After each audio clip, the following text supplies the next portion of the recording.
La confiance en soi est avant tout un état d'esprit. Les mots ont un sens. C'est un état dans lequel votre esprit se met.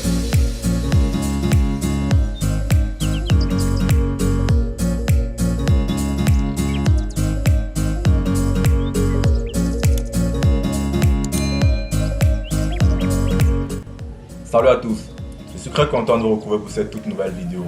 Pour ceux et d'entre vous qui ne me connaissent pas encore, appelle-moi Bitanga, Larry Bitanga. Dans cette vidéo, nous parlerons d'un sujet très important, sans doute le plus important, parce que nous sommes sûrs sur cette chaîne que sans lui, vous ne pourrez strictement rien faire, rien accomplir, et c'est la confiance en soi. Dans cette vidéo, nous vous dirons comment faire pour avoir confiance en vous. Élément très important à souligner ici, la confiance en soi est avant tout un état d'esprit. Les mots ont un sens. C'est un état dans lequel votre esprit se met. Et acquérir cet état d'esprit justement est fonction d'une seule chose, et c'est la communication. La communication, là, n'existe deux types. Ici, on ne va pas parler des termes techniques. S'agissant des termes techniques, on parle généralement de communication verbale et de communication non verbale. Ici, on va parler de communication externe et de communication interne. Pour ce qui est de la communication externe, on va parler de votre voix, de son ton, de votre posture, de votre gestuelle et enfin des actions physiques que vous posez. Pour ce qui est de la communication interne, il s'agit des choses que vous vous dites à vous-même. Comment est-ce que vous vous ressentez? Comment est-ce que vous vous imaginez vous-même dans votre esprit, dans votre tête, j'entends par là. Commençons par la communication externe. Pour avoir confiance en vous, il est important de soigner votre posture. Poitrine, bombée, menton, levé. Il doit faire 90 degrés avec votre corps. C'est très important. Lorsque vous discutez avec une personne, regardez-la dans les yeux, sans avoir un regard dur ou menaçant, sinon elle pourrait penser que vous avez un petit souci avec elle. Aussi, les personnes qui marchent par exemple avec le dos courbé, les yeux dirigés vers le sol, manquent clairement d'assurance. Et pour remédier à cela justement, j'ai un petit exercice que je vous suggère. Tous les jours, vous devez vous adosser à un mur bien droit pendant 2 ou 3 minutes, cela dépendra de vous. Placez un objet ou un miroir à hauteur des yeux, puis fixez l'objet. Si vous avez utilisé un miroir, cela vous permettra par exemple de supporter premièrement votre regard et par la suite celui des autres. Ensuite, vous devez améliorer votre respiration. Lorsque vous êtes tendu, lorsque vous êtes stressé, votre rythme cardiaque accélère et cela se voit, cela a des répercussions sur votre façon de parler. Vous avez tendance à balbutier, vous bégayer. Et sur votre gestuelle également, parce que lorsque vous êtes tendu, vous avez des gestes incontrôlés. Pour avoir confiance en vous, vous devez prendre des respirations lentes et profondes. La confiance en soi est quelque chose de capital dans la réussite. Le pire ennemi de la confiance en soi est la peur. On a beau dire que nous sommes des individus évolués, mais notre cerveau, lui, il est encore un stade primaire. On parle généralement du cerveau limbique comme le siège de toutes les émotions humaines. Notre cerveau n'est pas là, il n'a pas pour objectif de nous rendre heureux. Il est là pour nous éviter la souffrance. Il a besoin de 6 secondes pour rationaliser une décision. Passé les 6 secondes, il commence à se trouver des excuses. Si vous êtes un homme, cela vous est déjà arrivé une fois, au moins une fois, j'en suis sûr. Il y a une fille, on ne sait pas qui elle est, on ne sait pas d'où elle vient, mais il y a toujours cette fille. En fait, on a peur d'aller vers elle pour lui dire ce qu'on ressent. Alors en général, on a tendance à faire le scénario dans notre tête. On lui a déjà tout dit, on lui a déjà tout fait. Et quand vient le moment, dans la réalité, de poser des actes concrets, d'aller vers elle et lui dire réellement ce qu'il y a dans notre cœur, dans notre tête, je n'en sais rien, on s'y défile toujours. Donc on la regarde tous les jours, chaque fois, on la voit passer devant nos yeux sans rien lui dire. Et cela influe énormément sur notre confiance en nous. Et ça, c'est à cause du cerveau limbique. Il a déjà rationalisé notre décision. Notre cerveau nous évite des moments de gêne. Alors, si vous avez quelque chose à faire, si vous êtes dans ce genre de situation, lancez-vous directement, passez à l'action sans vous poser de questions. Et dites-vous ceci, la peur est une illusion, la peur n'existe même pas. Et ceci concerne également les femmes. Je vais vous dire quelque chose qui va vous sembler bête. Lorsque vous êtes face à une situation, et vous avez des doutes, comptez simplement 1, 2, croix et lancez-vous. Donc si vous avez quelque chose à me dire, par exemple mesdames, comptez 1, 2, croix et lancez-vous comme j'ai dit. Je vous attends. Et pareil pour d'autres hommes, c'est comme vous voulez.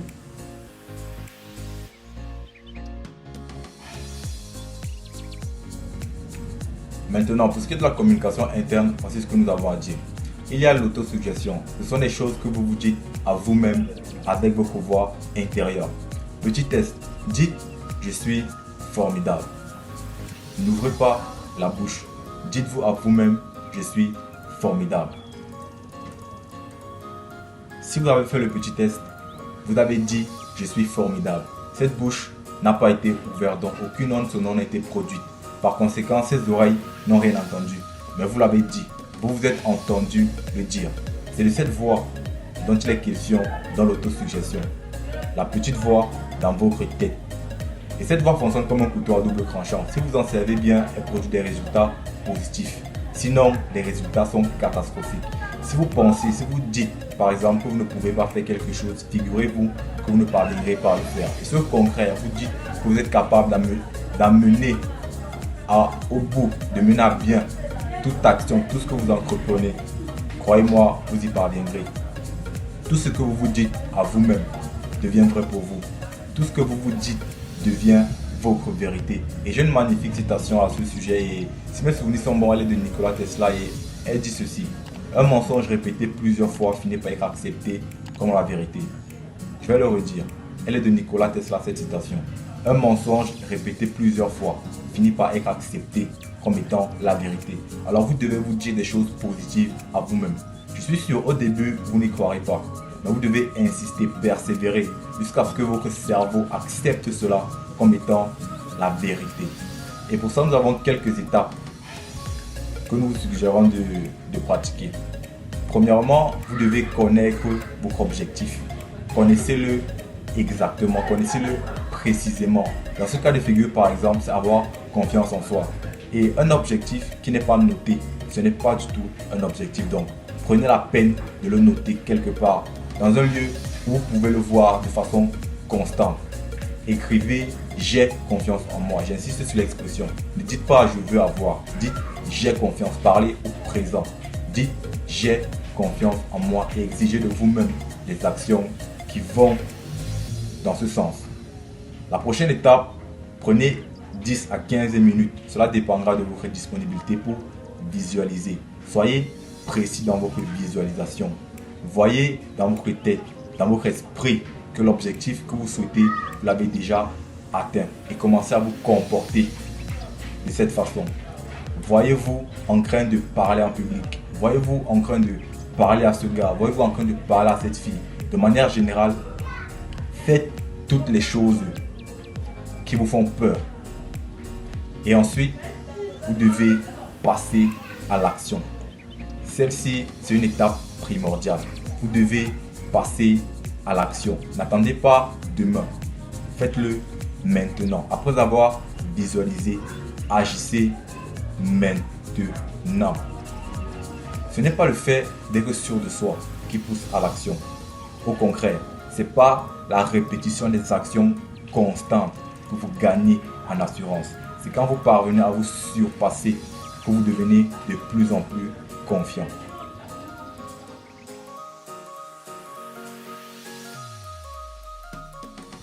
Aidez les autres pour avoir confiance en vous. Il y a quelque chose que je vois très généralement se produire. Des gens qui méditent ou qui rabaissent les autres pour avoir un ascendant psychologique ou se conforter dans leur situation.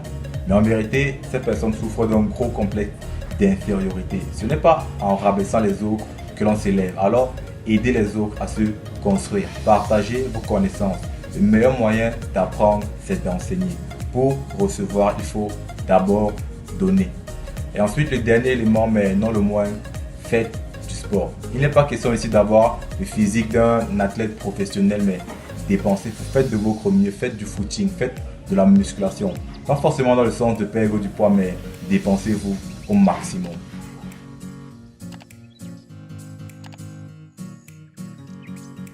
Pour avoir confiance en vous, vous devez vous connaître. Et lorsque je le dis, il n'est pas question de savoir vos crashs, ce que vous faites dans la vie, car là, ce sont des informations superficielles. Connais-toi toi-même est l'un des plus vieilles adages au monde. Pour ce faire, vous devez étudier votre propre comportement, questionner votre propre système de croyance, parce que ce que vous acceptez aujourd'hui comme étant vrai provient peut-être de vos arrière-grands-parents et simplement par l'éducation, cela vous a été transmis. Vous devez sortir de votre zone de confort pour avoir confiance en vous. Faire les choses de façon contre-intuitive, faire le concret de tout ce que vous avez l'habitude de faire aujourd'hui. Rencontrer de nouvelles personnes, visiter de nouveaux lieux, expérimenter de nouvelles choses.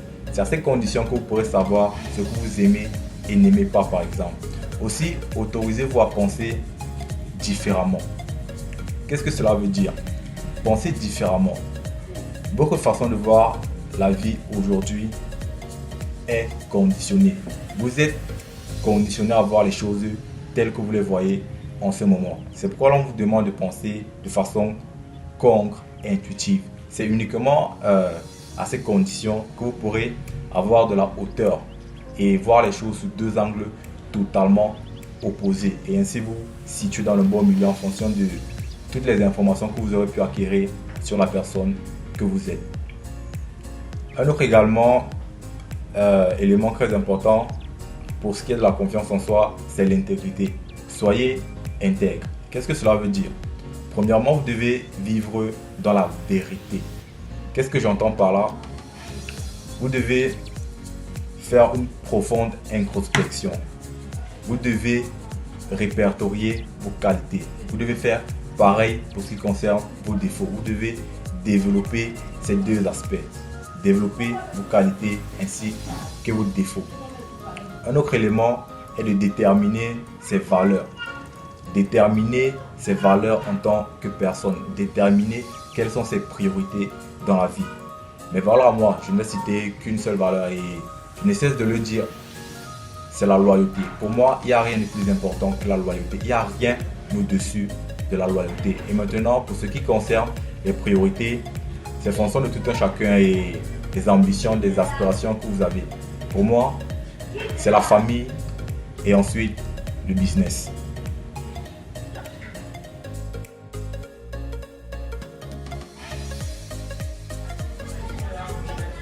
Pratiquez le culte des héros. Ayez des héros. Copiez chez cette personne les traits de caractère que vous désirez avoir. Des héros, j'en ai tellement, mais je vais juste vous en citer deux. Je vais commencer par Apollo Nandjo et ensuite Philippe Nobissi, qui sont deux personnes que j'ai eu la chance de rencontrer et pour qui j'ai une très grande admiration. Par la suite, ne vous comparez à personne. On n'est pas tous deux pour les mêmes choses. On n'a pas les mêmes capacités. Ne comparez votre valeur à personne parce qu'en le faisant, vous aurez perdu d'avance. Vous ne vous couvrez jamais assez bien. Passez votre temps à vous dépasser, à être meilleur que la veille. Arrêtez de vous saboter, de dire à quel point vous n'êtes pas assez beau, de dire à quel point vous êtes court, de dire à quel point vous êtes en surpoids. Aimez-vous tel que vous êtes. Et étant donné que la confiance en soi rime également avec le charisme, il est très important d'avoir une grande maîtrise de soi et une grande autodiscipline. Par ces deux éléments, nous vous invitons simplement à parler peu. Rendez votre parole rare. Ne soyez pas de ceux qui parlent beaucoup pour ne absolument rien dire. Les personnes sûres d'elles sont de faux introvertis. Qu'est-ce que ça veut dire? On confond leur calme à de la timidité. Maîtrise de soi, on fait allusion à la tolérance, également à l'ouverture d'esprit.